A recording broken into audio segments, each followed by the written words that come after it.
Oh, hello, everybody. Jesus, there's shed loads of you. This is fantastic. I actually hadn't expected this many people to show up right at the very beginning. So, yeah, the idea really with this video was to, well, first of all, to have a bit of a chat with you lot. Obviously, the first live video ever on the channel, which is a bit of a big deal. And I mean, over the moon that so far it's working all right, because being a bit of a live stream newbie, everything is a bit fresh for me. The real crux of this video was to have a little bit of a Q&A session because, to be honest, I haven't really been all that active in a current sense. I mean, the Scotland tours coming out, I've really enjoyed putting them together.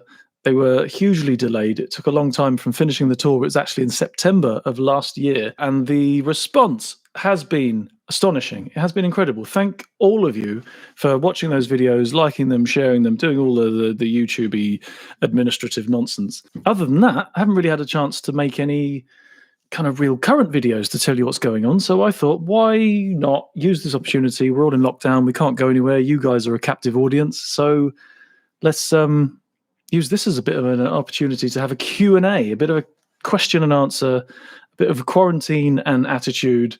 Probably should have thought of a better tagline for that. That's a bit rubbish, isn't it? I will try as much as possible to answer everything honestly, obviously, hopefully with a little bit of a humorous tinge, and the more of the amber stuff goes down, hopefully the answers will become more entertaining. So let's get to some of the questions here. Which is my favourite tour to do? I suppose if it's my favourite tour to do that I've already done, I would say Switzerland every day, all day long. Switzerland is a magical, magical fantasy place for bikers, and round every corner is another view that you can't really fully believe is real. It is a breathtaking, incredible place. You have to go slowly, and you will be absolutely, if you disobey the speed limits. If you don't really believe that entirely, check out the 44 Teeth channel and see the video in which Baron von Grumble got fined several weeks' wages. Maybe, no, hang on. No, bad maths.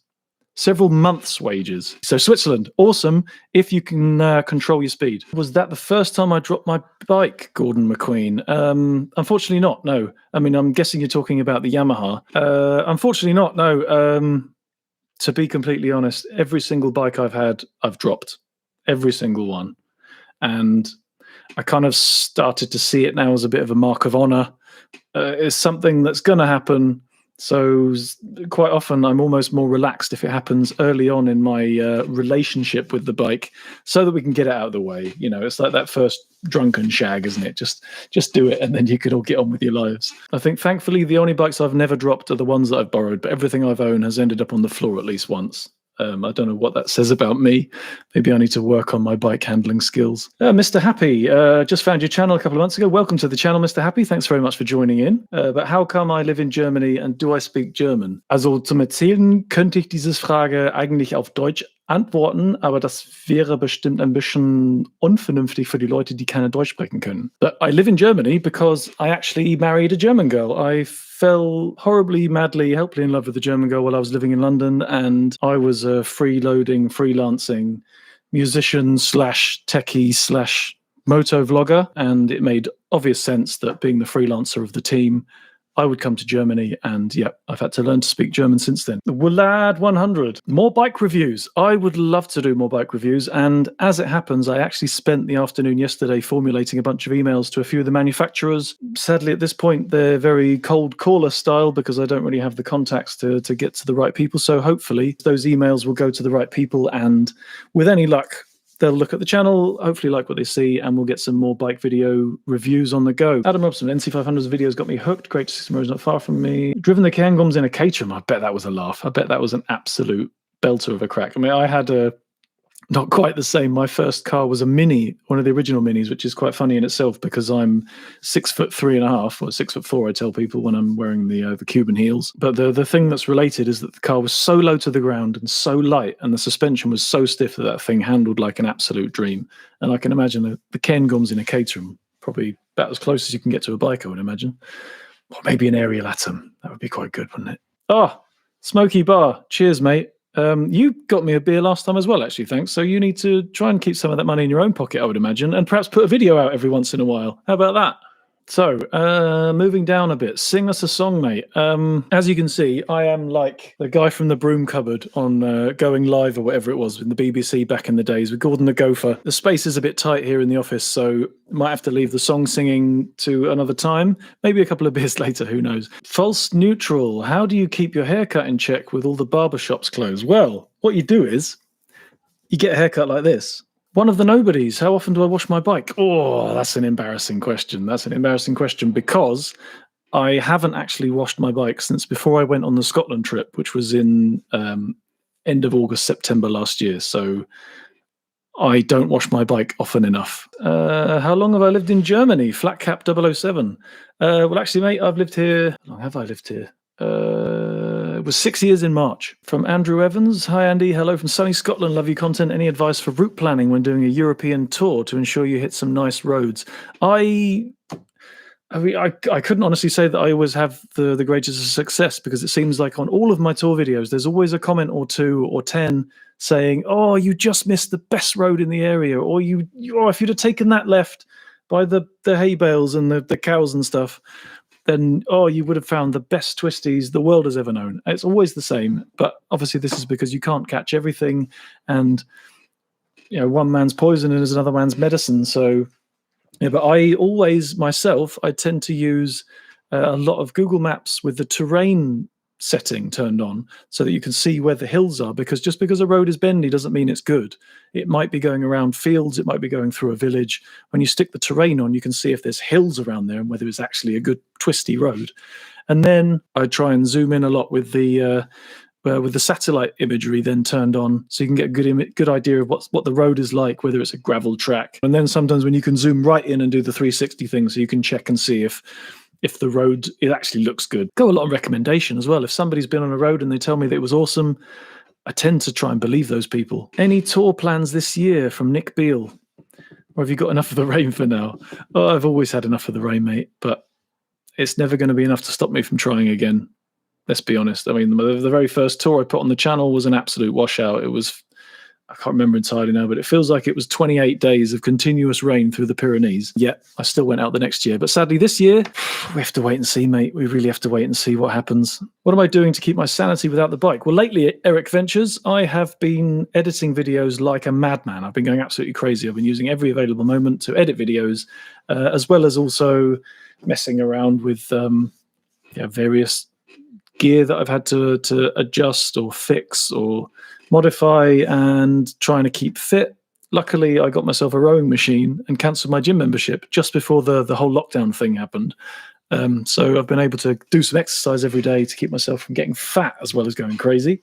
It's been very YouTube-centric, to be honest, mate. Very YouTube-centric, and that is purely the reason why the Scotland tour has managed to get out with the pace that it has. Mix here. I admired your tenacity displayed in your last leg of your holidays video. Thanks, mate. Thanks, mate. That was a real test. That was the limit of my ability to carry on a little bit. I mean, it was all pathetic. It was a bit prima donna-y, wasn't it? It was just a bit of rain. Who really cares? But I was on my last thread at that point, and I had no company to keep me sane, and the sat-nav was getting on my tits, and but yeah, thanks very much.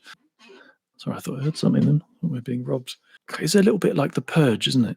Everybody's locked down at home, not allowed to go on the streets, but if you go out, who knows what could happen. Roland Spencer, if I ever get out of this, would I consider running guided tours of my Alps routes? To be honest, I wouldn't go so far as to say that they're my Alps routes by any stretch, and I'm very much a person that I kind of don't want to do something unless I think I can do it quite well.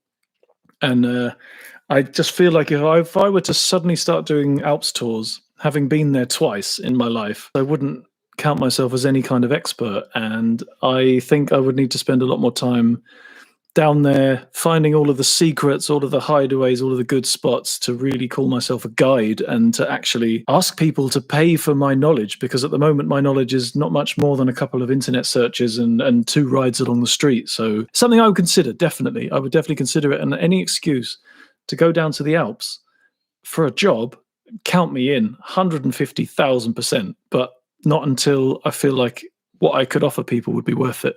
Stephen Spencer, I saw this the other day actually on Bruce's podcast. Would you rather deal with a horse-sized duck or 100 duck-sized horses? The other guys on Bruce's podcast answered both they would like to take a horse-sized duck. because it's just one thing. But I think you're wrong, guys. I think you're wrong, because one horse-sized thing can crush you in one horse-sized thump with this big, fat, horse-sized, I was going to say dick then, beak. Whereas if you've got 100 duck-sized horses, you can just kick them away like puppies. It's going to be like fighting an army of chihuahuas. It's going to be the cutest fight the world's ever seen. So I would take 100 duck-sized horses. Thank you very much, Stephen. Have you sorted the scratches on your bike since the mishap on the Scottish trip? I haven't actually. I've swapped the crash pad out, so they look good again. But the scratches on the engine panels, I can't really decide whether I want to put some like RNG carbon fiber covers over them, or perhaps just replace the covers altogether, or just leave it as it is, because scratches are they're scars, aren't they? They tell a story. I mean, and the bike still runs like it was new. Which marks the end of our first beer on this little video thing. So I'm going to get out my little ice box here. So I'm so well prepared. Rude Boy Moto, seen in your chat with Bruce, you're switching to GoPro from Sony. Why? I'm a fan of the Sony cams myself, but they do need to bring something new or they'll be left behind. I completely agree. They haven't really changed anything for a while. That said, the things that GoPro have brought, although I have just changed, the things that GoPro have brought new, they're a bit meh, aren't they? They're not exactly groundbreaking for us motovlogger guys. I mean, that adapter thing it's not good. It's not good. But yeah, the problem with the Sonys was the image stabilization on the Sony X3000s, which I've got, is amazing. It's fantastic because it's optical. You don't lose any quality. There's no cropping in. It's an actual physical stabilization of the lens. But with the vibrations from the motorbike, it doesn't necessarily work that great all the time, and I've had some trouble with that. And also both of my cameras conked out while I was in Scotland because of the moisture. Mostly though, I think it's just that I've always really wanted a chin mounted view. I find the chin mounted view on motovlogging videos far more immersive, far more like it feels like you're riding along yourself. You're involved in the video if you're central over the handlebars. I mean, there's just something slightly wrong about being off to the side. I think in the middle is the way to go. Can't do that with the Sonys. So that was the one reason. Two, I've been fighting to try and add ND filters to my Sony cameras since the very beginning, never with any real success, because I think ND filters just give you a far more enjoyable cinematic video experience, as wanky as that sounds. So yeah, those are the main reasons for switching to GoPro. I mean, I'm not saying that the GoPros are exactly what I want. Let's wait and see how many tantrums I throw at those cameras. Do you think bikers are a different breed, as they will go all out to help another biker without question? Drink while you think. I do think bikers are a different breed. I really do. I think it's all about the fact that when you're a biker and you see another biker in trouble, you know what they're going through. We've all had a breakdown. We've all had some gear fail us. We've all had clothing that isn't waterproof. We've all had clothing that isn't warm. We've all run out of fuel. We've all had a puncture. And we know what an incredible ball ache that is. We know it's the worst possible thing that could happen on that day. And because of that, we will gladly do anything we can to help somebody else in that situation. Hi there, Motorcycle Wild Camper. Jesus, the beer's working. I mean, this is actually Urbock Dunkel, which means it's a bit super strong. That might have been a bit of a managerial error. It's 6.5%. Well, you could run your bike on this stuff. Gordon McQueen, how about a video of Mrs. AMC, TMF, Teapot, and Vida talking about you guys? Oh, I think you might be a bit close to the bone there. The truths that would come out with that, I don't know. I mean, it would be bloody funny though, wouldn't it? Graham Saltire, does motorcycling make you bald? I mean, TMF, Teapot 1, and AMC. WTF, dude? It's a good question. I think it must do. I read somewhere that bald people have far too much testosterone, which means we are the manliest of specimens on the planet. And as a result, the hair goes away, but we are grr. That's why most of us have beards as well. Mr. Wiggy, will you be keeping the FZ1? Absolutely, 100%. That bike, bang for buck. There's no questioning. That thing is amazing. There was no way that the 12,000 euros and upwards that I would need to shell out for a new bike would be worth it in terms of fun per euro. That thing is just incredible. I'll be keeping that for a very long time, I think. Kevin Dodds, my bike of choice. If I were to buy a new bike, I think it would be somewhere between a Super Duke 3.0, the Beast, the new one, and maybe a Triumph Speed Triple. Although I haven't sat on one of those, so it might be a bit small for my lanky frame. Keith P, would you do a track day with your band of brothers, Lamb Chops, Teapot One, and Richie? Absolutely. If we could arrange something, I would be there tomorrow. In fact, I would probably start traveling now. I would absolutely love the crap out of it. Definitely. I'm desperate to do another track day, to be honest. I'm utterly desperate. And I think the best way to do that kind of thing would be with a bunch of mates. So yeah, that would be a great crack. And the videos that would come out of it, awesome. Mini Moto Madness. Have you ever had a real near miss and had a brown alert? On a motorbike? Never. Never, ever, ever, thankfully. But then, I don't know. That's because it just gets, it's like it's healed over after a long ride, isn't it? Wetter on tour. Who says my German shit? I mean, yeah, it's not the best. It's not the best, but I'm relatively new. I'm doing quite well, to be honest. Give me a break. Christopher Gottard. Hi, Andy. What do you reckon the lifespan of your current bike is, and what do you envisage you would replace it with? Different style bike or same? Well, it's a Yamaha, isn't it? I think that thing is good for easily 150,000 miles, probably 200 without breaking a sweat. As long as I look after the thing, I reckon it's just going to be bomb-proof. I've heard of people with knocking on for 200,000 kilometers out of one of those things. If I were to replace it for a second-hand bike, I've got a bit of a penchant for a BMW K1300R. I quite like the look of those, and I like the fact that it's a 1300cc, 160 horsepower shaft drive sports touring monster, but naked. I mean, and what isn't better when it's naked? Sorry about the delay here. This is very boring to watch a man scrolling through text, isn't it? At least he's getting drunk while he does it.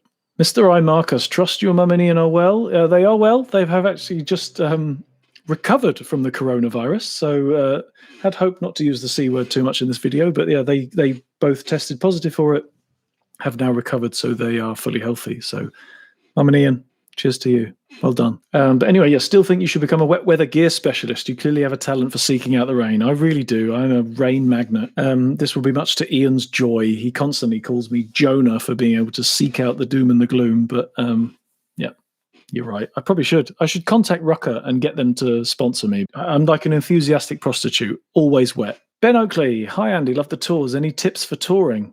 Take your bloody waterproofs, definitely, and get good waterproofs. Don't scrimp on those waterproofs, because I tell you what, you're going to get wet. Other than that, the biggest tip I can give you is don't do too much. Don't look at the map and think, right, I want to cover all of this area in 3 days, so I'm going to do 500 miles a day, here to there to here to there, because it sounds great when you're looking at the map. But as soon as your ass is on the seat and you're out there, and looking at the incredible sights that you're inevitably going to see, it's just, there's nothing more frustrating than thinking, oh, but I've planned this out and my next hotel is booked and it's 500 miles away. I've got to get there, so I'm just going to have to press on. There's no time to stop. There's no time to look at the stuff. There's no time to take a picture. There's no time to stop for a cup of tea. And it makes the whole thing arduous, to be fair. So pace yourself. Definitely pace yourself. When we were in Scotland, we did about 180 miles a day, and I think even then, we probably could have cut it down to 150. And it just makes the trip so much more enjoyable. And it gives you the time to do stuff like, for example, when we were in Switzerland a couple of years ago, we rode over the Grimsel Pass and it was shedding it down with rain. It was absolutely hideous. And then as we'd finished, got to the other side, suddenly the sky cleared out and the sun came out. But because we'd planned in a really relaxed day without too far to go, we just said, I'll tell you what, let's go back and ride those same roads all over again, but this time in the sunshine. And it was a whole new experience. And I'm so glad that we did that. I'm so glad that we had the room to be able to do that. So if you give yourself a nice relaxed plan for your touring, you can take in these hiccups, these mistakes, all these opportunities as well. Not everything is about stuff going wrong. Sometimes you're presented with an incredible opportunity, and it's amazing to be able to have the ability to take it and to actually do that. So yeah, definitely pace yourself when you're touring. Waterproofs and pace yourself. Bacon Bike Tours. What makes your channel is that your bike isn't the latest whiz-bang 20 grand plus. Like most of us, you ride to a budget and modify it. Is this conscious or just budget? Would you have a brand new bike? Funny you should say that. I actually went on a couple of test rides a while ago on an MT10 and a Suzuki GSXR S1000. And at that point in time, I was actually considering taking out some kind of a finance deal and getting a new bike, like actually taking the step. But what happened was, quite fantastically, the test rides didn't convince me. I gave those bikes back to the dealership and looked forward to getting back on my bike. So yeah, in answer to your question, it is conscious. I really enjoy my bike and the experience I get from it. And as I said earlier on, the bang that I get for the buck. So smiles per mile, smiles per euro. There's nothing that anything currently new could offer me that would sway me. So definitely going to be sticking with the non-whiz-bang bike for the foreseeable future. Thanks. Anthony Hall, your Scottish accent on the NC500 was legendary. Thanks very much. Thanks very much indeed. I've practiced it a lot through many, many miles of the Highland Scotland roads. No, I've heard a lot of other people say very much the opposite. So I'm not believing that for a second. Donald McClellan, how is your back now, mate? Much better. Much, much better. I mean, the old... liquid painkillers is really helping, but yeah, it's considerably better. I've been, as manly as it sounds, I've been doing a lot of Pilates, and Pilates isn't the name of our au pair. David Ayers, have you ridden the B500, and if so, any views? Planning a post-lockdown trip to Holland to from Holland to southern Germany. I have ridden the B500. It was really, really good, but you have to be careful with the B500 that you don't go in the busiest time possible, which I'm imagining could potentially be as soon as this lockdown is finished, because every dick and his dog is going to be going to their favourite spot. The thing that's counting in your favour, though, of course, is that in the Black Forest, the Schwarzwald, you can throw a pin at a map of the Schwarzwald, of the Black Forest, and you'll hit a good road. The whole place is stunning. As me and Smokey Bar found when we came back through there, you don't necessarily have to stay on the B500 to find some incredible riding. You cannot go wrong. You cannot go wrong. The B500 was special, but if you're in proper touristy times, it's going to be very treacly, and you're going to find the going quite slow and frustrating because of traffic and because of always hitting another village. From Mark Rowley, Andy, would you consider doing a European tour where other than Teapot One and the Likeable Rider can join in on some of the routes you ride? A bit of organising, of course, but worth it. Yeah, absolutely. I mean, as it happens, me, Teapot One, Bulldog Gaz and the Likeable Rider had already planned a little bit of a trip in August. Can't give you any more details than that because at the moment we just can't guarantee it's going to happen. But as soon as we get any kind of go-ahead, we will plaster all of our channels with details about that, and there will be the opportunity for people within Germany to come and, or even close to Germany. I know that on the last one, people came from Holland to meet up with Bruce, Gaz, and Sean. But yeah, definitely. And who knows, maybe even in the future. I mean, I would like to be completely unoriginal and copy Bruce Teapot One's idea of doing a bit of a European tour where I'll just rock up somewhere, say that that's where I am, and whoever wants to come and ride along can do that. I mean, Bruce, it's a great idea, mate. Great idea. And with your blessing, I'd perhaps like to copy it a little bit. Reading down again. Drink while you think, Andy. Come on. Got to keep the entertainment value up after all, haven't you? Oh, false neutral. Thank you very much. Your German is impeccable after 6 years. It's a highly illogical language. I completely agree. I mean, the fact that the German language has 6 words for the. Der, die, das, dem, des, den. Ridiculous. Two wheel for fun. Tony from Sicily. All right, Tony, how you doing, mate? Do you stick to the planned route or do you make it up as you go along? Yeah, a bit of A, bit of B, mate, to be honest. I try and make it a good route, but if a better opportunity presents itself, I'm never too shy of just taking that, just going where the road takes you, to be honest. Mini Motor Madness, can you wheelie? No, I can't. I cannot wheelie. The only wheelies I've ever done have been accidental. But I would love to learn how to wheelie. So any wheelie schools out there that wanna get a world-class superstar motovlogger onto their course, I can give you the name and number of several guys that you should talk to. Otherwise, definitely contact me. Black Forest Beamer. Greetings from Schwarzwald. Schicke neue Frisur. Thank you very much. It is a very tasty haircut. I mean, what you can't see is that on the back there's loads of patches that I've missed because I did it myself. Are you planning to tour Germany and the Black Forest this year? I would love to. I mean, and to be honest, the way it's looking at the moment, I think the hotels and things will likely open again before the borders do. And with that in mind, Germany will be the only place I can potentially tour. So we have to wait and see. But yeah, absolutely. Snafu, when is your missus going to pass her bike test? I can answer that with one word, 5 letters, Never. She has zero interest in passing her bike test. She has zero interest in getting on the back of my bike. To be completely honest, she can barely ride a push bike. To say that two wheels are not her forte would be an understatement. So probably best we just leave that as it is. Smoky Bar. I suggested this when we were there. You'd make an absolutely fantastic guide. I'm using my lizard brain to remember that was when we were talking about me doing guides in Switzerland.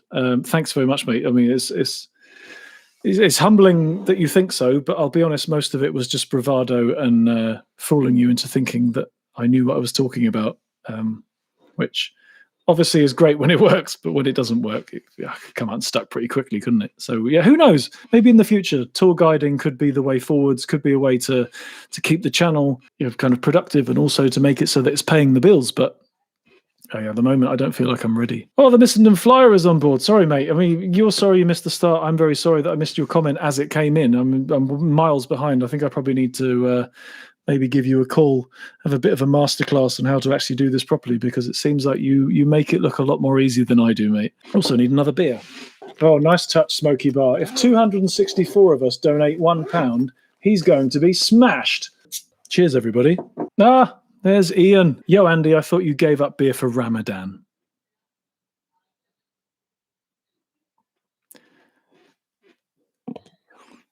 Look at that. Wetter on tour. Bloody hell, there's royalty in the chat. Bloody TMF's here. Nick de Greek, what happens if you're caught on the closed roads? I honestly couldn't say, thankfully, because it hasn't happened. But I tell you what, the German police, they don't mess about. That's pretty much it. You might as well be talking to a robot. If something's happened and you've broken a law and the German police catch you, that's it. I mean, the punishment will be very fair and very measured and to the book, but you will be punished. Michael Brandt Melgard, are track days popular in Germany? Do you have access to any tracks nearby? The nearest track to me is Padborg. That's the one, Padborg. I mean, track days are, of course, popular. They're popular everywhere. Wherever you'll find bikers, you'll find track days. But in Germany, they're a bit more expensive because of the German love for insurance. We have insurance of every different kind in this country. And to do a track day without insurance is quite difficult, and as a result, I mean, I know that the Likeable Rider did a track day in Bilsterberg last year, and I think he paid about €300 for a track day. So it's pretty lumpy. I mean, that's the only reason why I haven't done one in the recent past. But I would very much like to change that sometime very soon. Oh, there's so much TMF love. I'm pretty sure the viewer numbers just went up when TMF rocked up as well there. You've brought your entourage in, haven't you, mate? Andrew Taylor. Drink. Cheers, mate. Thank you very much. Oh, it's just turning into a monetized form of abuse, isn't it? Building an alcoholic here, everybody. Richard Page. Yeah, here's something towards some hair gel. Thanks very much, you funny bastard. That's my brother, who also now has the same haircut as me. So joke's on you, pal. You can grow hair. You choose not to. Good morning, Pat Sullivan. Good morning, mate. Welcome to the video. Oh, dear, I've dropped the F-bomb. Hopefully my mum isn't watching anymore. Jesus. John Walsh, sorry. Now I'm drunk. Sing us a song. You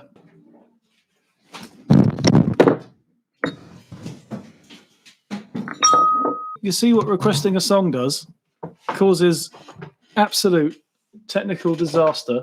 I've spilt beer in my dongle. Nobody wants beer in their dongle. I've got alcohol in my mouse. My mouse is pissed. Oh, amazing. Didn't lose too many viewers there. And incredibly, the internet is still working, even though I've just poured beer into the network dongle. Sing the baked potato song. I don't even know it. I wouldn't know how to. Captain Pugwash Rides. Hi, Andy. Can you describe your editing setup for a newbie? Cheers. I've got a MacBook Pro 15-inch. I use an SSD. I think it's a Crucial SSD in a USB 3 enclosure, which I put all of my videos on for my editing, and I use DaVinci Resolve, the free version, to edit all of my videos. And that's pretty much my entire setup. I mean, at the moment, my cameras are now a GoPro Hero 6 and a GoPro Hero 5 Session, but they are new. Who knows how they're going to pan out. Up till now, I've always had Sony cameras and they've been brilliant. Alan Laurent, hi Andy, have you ever taken any advanced riding courses? What would you advise in becoming a safer, more confident rider? I haven't taken any advanced riding courses and I would love to. And I've actually finally got to the point where I think my German is good enough that I could maybe take an advanced riding course here in Germany and get some benefit from it. I would really love to have done that in England, but obviously it's very difficult now. But I would say, to be honest, mate, your question, you answer your question with your own question. I think the best way to become a confident rider is to do some advanced riding, because it gives you the ability to feel more comfortable in the road surroundings. And also, like I mentioned earlier on, doing a track day was the place that I really found the limits and the performance envelope of my bike, if you like, and discovered really how kind of, at the risk of sounding a bit reckless, discovered how hard I could ride before the bike started to find its limits. And it turns out the limits of the bike were far beyond my own abilities. Look at that. Tweet from Smokey Bar. Currently tuned into the best Q&A session. Oh, mate, you're a legend. Thank you so much, mate. Oh, keeping plugged in here in the Commando Center. Tommy, have ever planned to do iron butt? No chance. No, I don't know. Never say never. When challenged and given the opportunity, I would probably join in wholeheartedly. But my ride at the beginning of my very first tour on this channel meant me doing 1,200 kilometers, which isn't even quite the 1,000 miles of the Iron Butt. Iron Butt is 1,000 miles, isn't it? And I swear I hurt for 3 days. The rest of the tour was a write-off because I was in so much pain. That 1,200 kilometers nearly killed me. But I mean, obviously I was ill-prepared, no waterproofs, ran out of fuel in the middle. The trip was ill-fated from start to finish. So yes and no. Yes and no to that question. Andy Shepherd, I haven't seen all of your videos, but do you use any of your own music in them? Well, actually, Andy, in the earlier videos, so in the very first European tour that I did on the FZS 600, I used a bit of my own music. And I don't know, perhaps wrongly thought, because I've used it once, I shouldn't really use it again. So sort of left it, but I mean, obviously that was 7 years ago now, so I could perhaps use it again. But I'm trying to get the motivation to create some new music, to make some new music for the new videos. But there's always the pressure of, right, I've got to edit the video, and then I think, so I can either make some new music myself to go with this video, but that's going to take another week, or I can find some music that somebody's already done and then chuck it out there. And I always just kind of go for the easy option. I always go for the path of least resistance there. And I need to fix that and try and make some new music to use on the new videos. So watch this space. I'm gonna try harder. I promise you particularly that I'm gonna try harder, just because your name is Andy. Mohammed Game. Hey mate, like your videos, is there going to be a trip to Norway? I sincerely hope so. I really do. Do you know what the saddest, well, not the saddest thing. I mean, let's not forget the gravity of the situation we're in, shall we? But for me, something that was a bit irritating was that I was planning and I was researching into travel companies to contact to try and offer some kind of support, maybe some sponsorship to go and do a trip to Norway just before this pandemic really hit. And obviously now the travel companies, the ferry companies, they are suffering horrendously, and they're not going to have any interest in spending extra money on some knob end on a motorbike that wants to go to Norway, because the place is incredibly expensive. I would love to go there, but I'm not the richest man in the world. Who knows? I had hoped I would get to Norway this year. I mean, I would definitely hope next year Norway. I mean, it's top of my bucket list for places to ride. Are you sat under the stairs from Grumpier Old Gits? Oh, it does look a bit like Harry Potter's broom cupboard, doesn't it? But no, I'm not sat under the stairs. I'm actually in, this is the ceiling. This is the roof. So we're in a converted loft, or a loft conversion. That's what they're called in English. So this is actually the ceiling. And this is the only corner of the lounge that I can actually use for my office space. Less beer. He's 30 minutes behind the chat. I'm catching up, guys. I'm catching up. Shots are the way to go. Jesus, Bunny Dad UK. You want to kill me? God, the beer's enough as it is. 6.5%. This stuff is rocket fuel. Itchy Boots. So I should do something with Itchy Boots. You're the two most positive while out on the ground. Would be the great moral booster with all that positivity. Can you have too much positivity, though?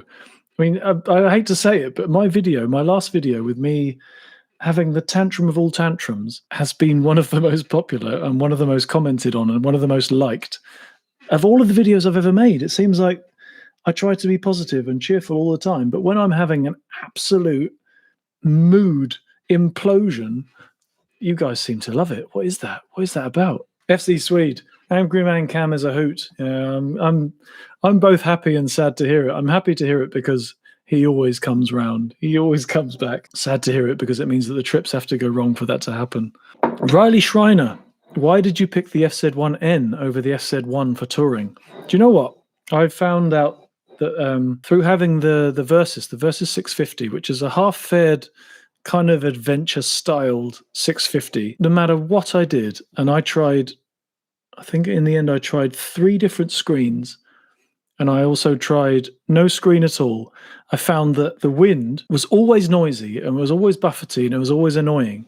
And then I did a test ride on a naked bike, and I found the riding experience so much more enjoyable because there was no buffeting and no wind noise. And I kind of rediscovered the love of naked biking. I mean, the bike, not me. And as a result, I just thought I would rather the riding be a little bit more tiring because of the wind on the chest, the shoulders, the arms. I would rather have that tiring aspect, but keep the joy of it being quieter and just a bit purer, really. So yeah, I'm just really on a massive naked bike trip at the moment. I'm really enjoying naked biking. Gordon McQueen, how can you live in Germany and resist the urge to utter quotes from LOLO? Do you know what? The only reason I resist the urge to utter quotes from LOLO is because my missus has no idea what LOLO is. She has no clue. So I tried it a couple of times, giving her the whole listen very carefully. I will say this only once.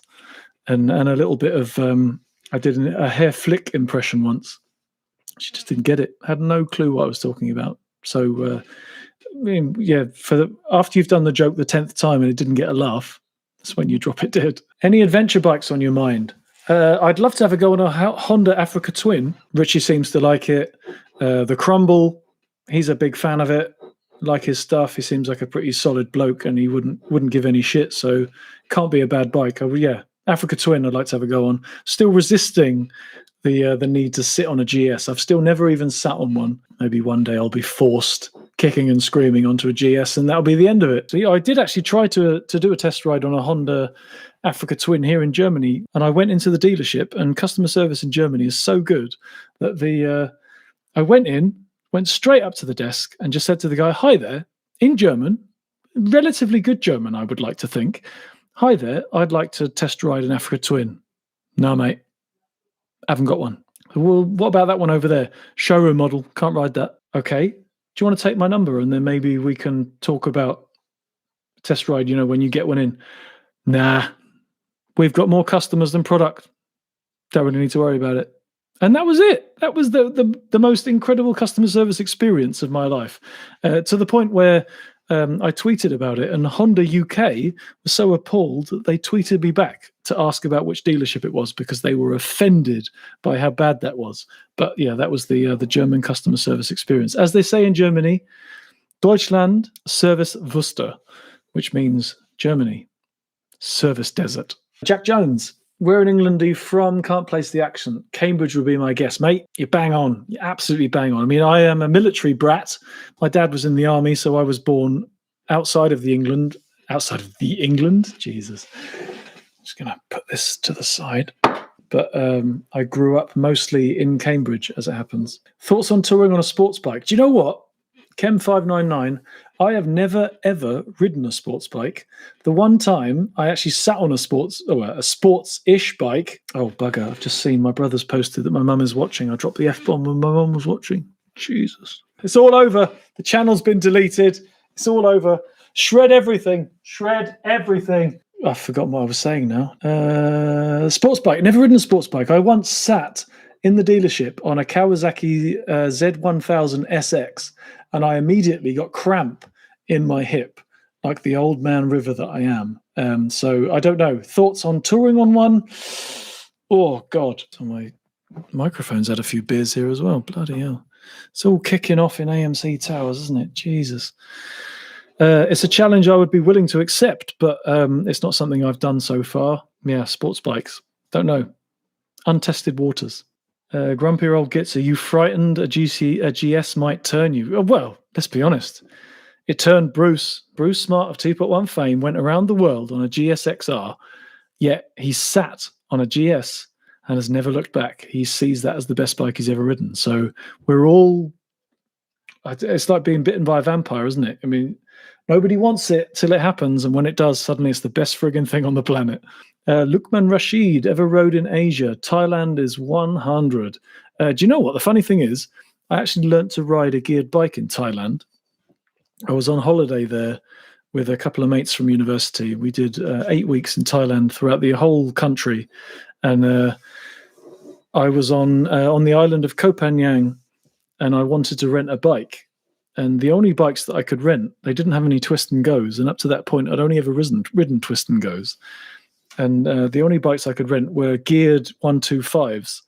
And I was just so desperate to get up into the mountains and see some stuff. And the sun was out and I was bored. And so this dude rented me this 125. And then when I jumped on the bike in front of me and said, you know how to ride this, right?